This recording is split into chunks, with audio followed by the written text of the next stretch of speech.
It's a cold, gray Monday morning out there, but it's nice and warm and hot in here. We got lots of good information. We're going to talk about fibromyalgia today in your disability claim, and we'll get right to that after this.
I want to be your disability rep.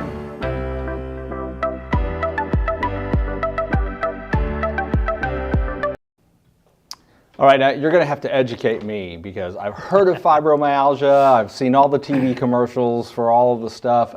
I really don't know what it is. I understand that there's growth, fibrous growth, I think, inside your body, but that's about all I know. I'm probably wrong. Yeah, so that's actually interesting because that's kind of the general consensus is that a lot of people don't know what fibromyalgia is, including a lot of our medical professionals. What's kind of amazing about it is that at one point, roughly half of the doctors in the country didn't believe that fibro was a real diagnosis. Really? And so that creates a real problem for Social Security because if you've ever known anybody who had fibro, obviously the symptomology is very much real. So Social Security put out what they call a Social Security ruling that was specific to fibromyalgia a number of years ago and said not only is it real, but here is how we're going to evaluate it. Oh, good. Cool. So, like I said, what is it? Yeah, and so it's kind of classified by the symptoms that it provides. Traditionally, folks see a widespread pain. It's kind of an unexplained, very bad muscle fatigue as if you've worked out and you really haven't. So we'll have that. And then there's a whole bunch of other symptoms that go along with it. A creepy, crawly sensation on the skin, numbness and tingling, poor, non-restorative sleep, for example. It can also have heavy menstrual cycles, migraines, irritable bowel syndrome. All of those things are part of fibromyalgia and part of the diagnostic criteria.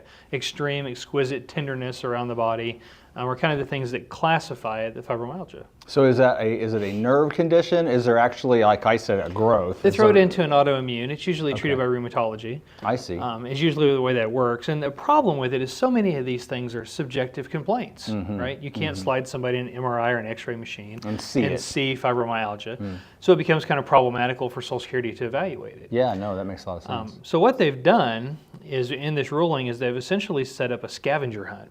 You have to look through the medical records and you're looking for all of these supportive symptoms. So for these heavy menstrual cycles, migraine headaches, so on and so forth. Problem is, a lot of times when clients go in and they talk to their doctor, they simply say, my fibro is flaring, my fibro is bad. Yeah. We don't really know it. As we started the discussion, we don't know what that means. We don't know what that means. Yeah, exactly. Yeah. Nor does Social Security. And so when we look at fibromyalgia, you know, it's going to be a graded condition. Some people it's a minor inconvenience. Some people it's a major ordeal. And if we don't have these symptoms documented in the medical record, we can't tell which one it is. So speaking of the medical record, so we get the symptomology in there, like we've talked about that repeatedly, how important it is to make sure that the symptoms are recorded accurately. Is a doctor going to come to a conclusion and make a fibromyalgia diagnosis, or are they still reluctant to do that? Yeah, what's kind of interesting is that fibromyalgia is actually an exclusionary diagnosis. So if you exclude everything else, then you fall to fibro. Okay. And so a lot of times people end up at primary care doctors. Primary care doctor hangs a fibromyalgia diagnosis, sometimes prematurely, before they eliminate every other cause. That causes Social Security to be somewhat suspect of the diagnosis as well. So it's the Sherlock Holmes methodology. When you've excluded everything else, then what remains must be the truth. Right, right. And with fibro cases especially, you know, not only do we have to see the repeat of the symptomology over and over and over again, it also has to look stubborn and hard to treat. So you have to have very consistent in your complaints. If you get to the point as a patient that you simply tell the doctor my fibro's bad, and they write my fibro's bad, everyone scratches their head and wonders what that is. Yeah. And here's the really sad part of it. If Social Security can't answer the questions that they need to answer in your medical record, they send you out for a consultative exam. Makes perfect sense, right? Right. You go see a doctor of their choosing who does a range of motion. And obviously with fibromyalgia, range of motion is not always limited. Right, sure. And so we come back with a normal examination on a consultative examination, and then Social Security has a pretty easy pathway to deny that person. Oh, I see. So it's really important, once again, to be very specific with the doctor, put that in the medical records. It is, and like I said with the fibromyalgia, beat those symptoms up. Each and every time you go to the doctor, explain everything that's going on. And what's wild about the fibromyalgia diagnosis, right, is that we have muscle fatigue, heavy menstrual cycles, migraines, irritable bowel syndrome, things that really wouldn't be connected outside of fibromyalgia. Interesting. So you've got to make sure you tell your doctor about everything that's going on at each visit, and then they can sometimes connect those dots to support that diagnosis. Do you know, does it tend to be a progressive disease, like it gets worse over time? Yeah, with age. I mean, you're going to see, especially women that are in their 50s, they're going to have a much harder go with fibromyalgia than folks that are diagnosed early. And Social Security is going to look at that too.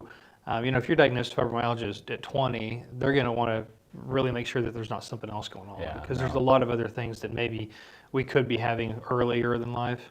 Yeah, well, that makes a lot of sense. If you've got questions about how your fibromyalgia may interplay with a possible disability claim, get with Roy. You can call him. The number's on the screen, 417-812-6698, or scan the QR code and you can go right to his website and check it out. We'll be back next week. Thank you. Thanks, guys.